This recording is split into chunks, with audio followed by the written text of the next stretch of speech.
बेटी अपने ससुराल से बददिल होकर मैके आ गई। बाप ने कहा, तुम्हारे हाथ का खाना खाए बहुत दिन हो गए हैं। आज मेरे लिए एक अंडा उबाल दो, एक आलू और साथ में गरम गरम कॉफ़ी। लेकिन इन सब को 20 मिनट तक चूल्हे पर रखना। जब सब कुछ तैयार हो गया तो बाप ने पूछा, आलू चेक करो, ठीक से गल कर नरम हो गया है। अब अंडा छू कर देखो, हार्ड बॉयल हो गया है।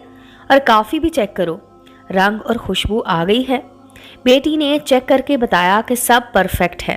बाप ने कहा, देखो, तीनों चीज़ों ने गर्म पानी में यकसा वक्त गुजारा और बराबर की तकलीफ़ बर्दाश्त की। आलू सख्त होता है, इस आजमाइश से गुजर कर वो नरम हो गया। अंडा नरम होता है, गिरे तो टूट जाता है, लेकिन अब सख्त हो गया है और उसके अंदर लिक्विड भी सख्त हो चुका है। कॉफ़ी ने पानी को खुश रंग, खुश जायका और खुशबूदार बना दिया है।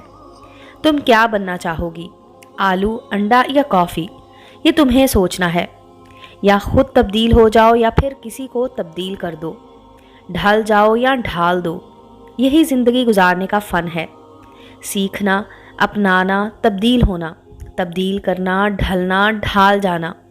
ये उसी वक्त मुमकिन है जब निभा करने का अज़म हो, क्योंकि कम हिम्मत मंजिल तक नहीं पहुंच सकते, रास्ते ही में हलाक हो जाते हैं।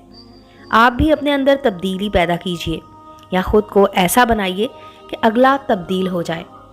उम्मीद है दोस्तों स्टोरी अच्छी लगी होगी। चैनल को लाइक और सब्सक्राइब करें और बेल आइकॉन का बटन दबाना मत भूलें ताकि हर नए आने वाली स्टोरी का नोटिफिकेशन आपको मिल सके।